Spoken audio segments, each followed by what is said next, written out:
I had to make this video 2 days later just to calm down. Just to kind of realize what just happened 2 days ago. I didn't want to make it right after the game because I'd probably be screaming. Not that I'm not going to today, but I wanted to kind of let it sink in a little bit. How's it going, everyone? Bass here. So I'm going to go over the atrocious loss to the Buccaneers in the NFC Championship game. Another NFC Championship loss, 2 in a row, and it's becoming more of a normality to see the Packers' great season halted and completely 180'd in the NFC Championship game. And it's bad that I'm already feeling over it. That's bad because it's becoming a normality. So let me say, excuse my language in this video, excuse the length of the video. I don't know how long it's going to be, but I could probably end up rambling on about something because the amount of things that went wrong on Sunday. So let's get it started. Of course, the Packers lost in Green Bay, NFC Championship game, 31-26, in a game that looked nothing like the Green Bay Packers. It looked nothing like how they played all year, and I thought this team was different. I said it multiple times, this team is different than last year's. I know they're both 13-3, but this team felt different. Aaron Rodgers felt so much better. His play looked so much better. The defense started gaining traction by the end of the year. And then this, and then this. It's fucking ridiculous that this happens. Like, this is so concurrent now where this just keeps happening. And it's so painful sometimes to be a Green Bay fan. And I don't want to sound entitled because, you know, we are 13-3 2 years in a row. We did go to the NFC Championship two years in a row. But it's like, all these NFC Championships are so dumbed down by the shell of what that Packers team plays as in them. And I don't know why it keeps happening. I really don't have an idea why. So I'm going to start off with the offense. I mean, Aaron Rodgers didn't play that bad. I think he played a pretty decent game. In the fourth quarter, not so great. I know you could factor play calling into that. You could factor certain scenarios, but I mean, he finished 33 for 48, 346 yards and 3 touchdowns. He had an interception by Sean Murphy bunting, but we all know it. You all are thinking exactly what I'm about to say. It was holding. It was holding on Murphy bunting on Lazard. So I'm going to get into it later, but the refs, just the job they did made 0 sense. As for the running game, very, very subpar. And it's A, because Aaron Jones got hurt, which honestly he wasn't playing great at all. He was playing actually horrible. And B, they gave up on the running game for some reason when they're down 5 points. Like I said, I'll get into it. It's angering me so much. Aaron Jones, 6 carries for 27 yards. I mean, that's a 4.5 average, but, you know, the dude fumbled twice. Luckily, Tunyon was able to recover the first one, and the second one was just horrible. The Packers were already lost so much momentum after that halftime touchdown, and the first thing they do is fucking fumble the ball. Like, I love Aaron Jones. He does so much for this Packers team, but what a way to go out, man. I mean, the Packers don't have the money to re-sign him. There's been reports that they offered him top 5 running back money, and he declined it because none of it, or not most of it, was guaranteed, and then he fired his agent, got Rosenhaus. So I'm 95% sure Aaron Jones that was his last game in a Green Bay uniform, and what a terrible one to be your last. He had the lowest PFF grade on offense, 28.9. Just a very bad game by the running backs, other than A.J. Dillon, who didn't get a carry in the first half, or didn't get a touch in the first half. I don't know why, because in the second half he got, I think, 3 carries for 17 yards, and on one of them it looked like he was gonna gain nothing and carried 3 defenders for 5-6 yards. So I just don't understand not running A.J. Dillon in certain circumstances, especially when your starting running back is hurt. And I want to give credit to Jamal Williams when there's credit is due, but he didn't do anything either. He gained maybe 2 yards a carry at most. Like, the dude was running into the defensive and offensive line every time. A.J. Dillon looked like he had some spark, and they should have rode off of that. They didn't run the ball once after both of Jair's interceptions. And they both stalled and had to punt on both of those drives. How do you do that? You're down by 5. You're not down by 20. You can run the ball. That's the identity of the Green Bay Packers this year, is running the ball to set up play action and allow Aaron Rodgers to pretty much pick apart any defense. That's what they've done. That's what they did last week. And then they just don't run. They just gave up on it in the second half, and I don't understand it at all. Like I said, Aaron Jones is out. Fine. But you drafted a second-round running back who has showed promise, especially against Tennessee, who showed promise in the second half. I mean, 3 carries for 17 yards is something. And then you don't run him at all. And then 2 times your goal to go, you're near the goal line, and you don't run at all. You don't even run Jamal. You don't run anyone. And you pass 6, 7 straight times. Why? Why? I just don't get it. Like, I'm not saying running would have guaranteed us to score on the goal line multiple times, but it would at least have gotten you closer. A.J. Dillon showed he could carry defenders. I would be willing to bet that at least on one of those we would have ended up scoring if we had at least ran once or twice. As for the receiving, I mean, MVS had a great game, really great way to end the season, I guess, at least for him. 4 for 115 and a touchdown. Had a really good break against press coverage there against Carlton Davis on one of the touchdowns he had. He had a really good game. Adams 9 for 67 yards, 9 receptions for 67 yards and a touchdown. Had that really bad touchdown drop on that back shoulder throw on the goal line. 99% of the time that's being completed. That's what I mean. Whatever had to go wrong went wrong on Sunday. And that was just one of the small instances. Like, it's almost impossible to stop that. Aaron and Tay are on page with that, and it works all the time. And it was right in his hands. And, you know, you could play the if game, if what, and whatever, but if he catches that touchdown, hey, Packers probably win that game. Allen Lazard, 3 catches for 62. He had a couple drops. St. Brown, rough game, dropped that 2-point conversion. That could have changed the whole aspect of the game and our decisions. He only had 1 catch for 10 yards. I just didn't see much out of him this year. I think he's given enough opportunities. We'll probably end up drafting a receiver or to take that 4th spot, unless they decide to keep Funchess. He's still under contract, but I see them cutting him because there's no reason not to. They'll just save money, and who knows what kind of shape he's in or whatever. I would rather draft a guy. As for the O-line, they chose literally the worst game to play their poorest. Both tackles, including Billy Turner and Rick Wagner, played horrible.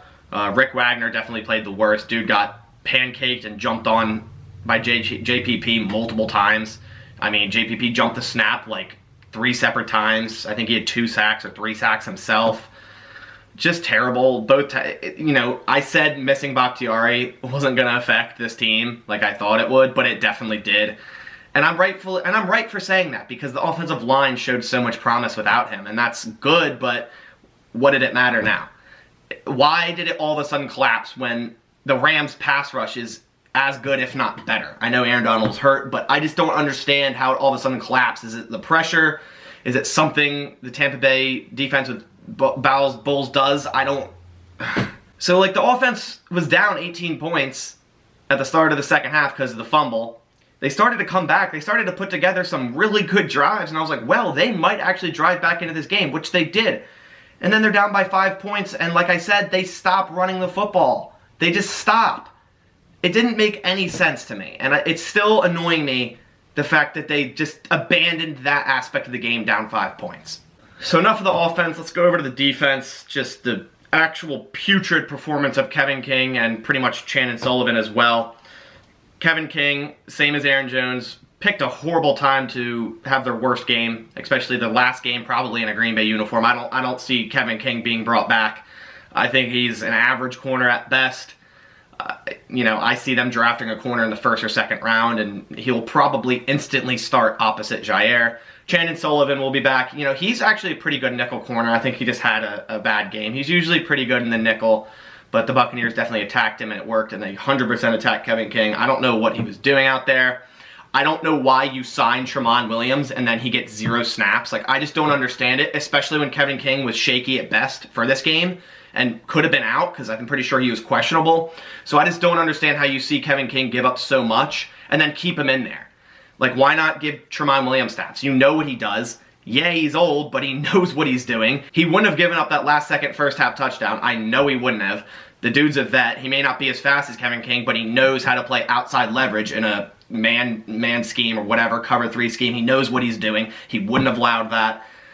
It's just a horrible game by the defensive backs, other than maybe Amos and Jair. Christian Kirksey was the highest graded defender with a 90.9. He played really great for the past 4 weeks, but sadly with the cap, how it's going to be, you know, a lot lower than usual with COVID at 175 million. It's projected it might jump up to 182. He's probably going to be cut just for the fact of saving money, even though he played really great these last 4 weeks. But you can't advocate paying him and then also splitting reps with Chris Barnes, who's a lot cheaper option, who has a lot more promise. So sadly, even though Christian Kirksey played great last 4 weeks, I think it's too little too late. So the Packers only had 1 sack, Kenny Clark, and like I said, the edge rushers also chose the worst time to play their worst game. These are 3 aspects of the team. The running game, who honestly didn't get enough opportunities, the offensive line, and the rushing and the edge rushing played their worst games of the season. At the absolute worst times. Everything that had to go wrong did go wrong. Z and Preston and Gary barely had any pressures. Tom Brady sat back there and had a campfire. He just did whatever he wanted. Given there was a lot of holding on the Tampa Bay offensive line as well as the Green Bay. The reps, like I said, were atrocious, and I'll get in on that. But you need to pressure him. Tom Brady is 43 years old. He's not going to run on you. He's not going to scramble and extend the play. The moment you pressure, he's probably going to fold and fall down like he usually does. I mean, that's pretty much what he did on the Kenny Clark sack. I just don't understand how you can get so hype, Rashawn Gary and Zadarius Smith saying, oh, we watched the tape from last year and we're pissed, and then do nothing. Basically record, I think, 3 pressures on Brady total for the edge rushers. I think it was something like trash like that. I just don't understand how you could say, how about you stop saying and just do it? Because it's the same thing that happened last year. They had a wonderful year, Preston and Z. Wonderful year. Unstoppable. And then the championship game comes up and goosehead. They don't do shit. They don't do anything. Is the pressure too much? And I'm not trying to, like, hate here. Like, I love these players, but why is this happening? And, of course, the Redmond dropped interception before half. Personally, if that was Tremont, probably an interception. But how do you drop that? This is like the biggest stage other than the Super Bowl. And you're 32 minutes away from going to the Super Bowl. And you have a chance to intercept Tom Brady for the first time in the game. And you drop it. An easy, a gimme, like a easiest pick I would have seen. And you drop it. And guess what happens? Right after then. They pretty much score a Hail Mary on a blown coverage on a man call, which I know with one deep safety. I have no idea why Mike Pettin called that.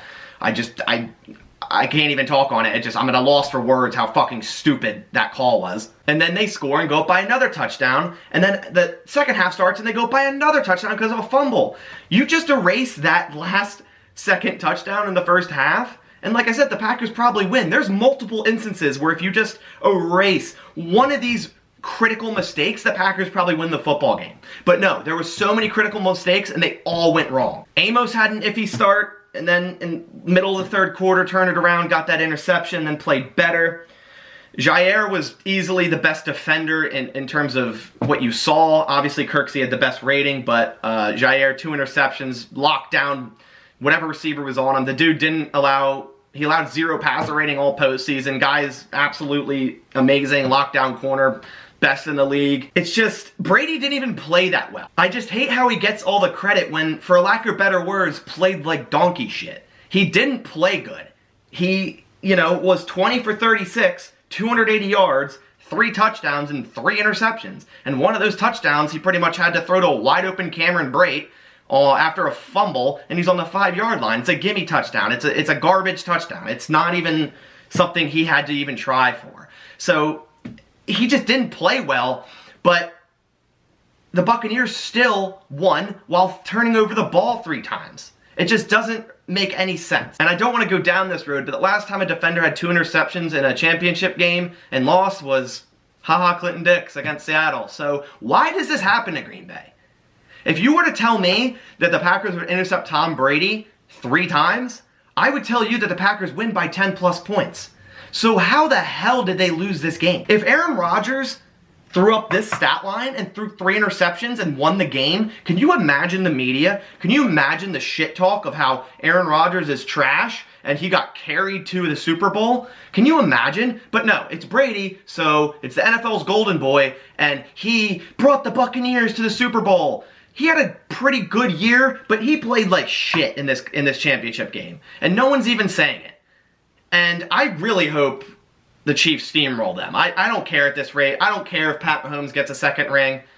I just don't want to see this same media-driven, lazy content of how Tom Brady is the all-seeing eye, and he's the one that does it. And when he didn't even play good. Like, the Buccaneers did more acquisitions than just Tom Brady this offseason. Does anyone understand that? Like, their defense got a lot better.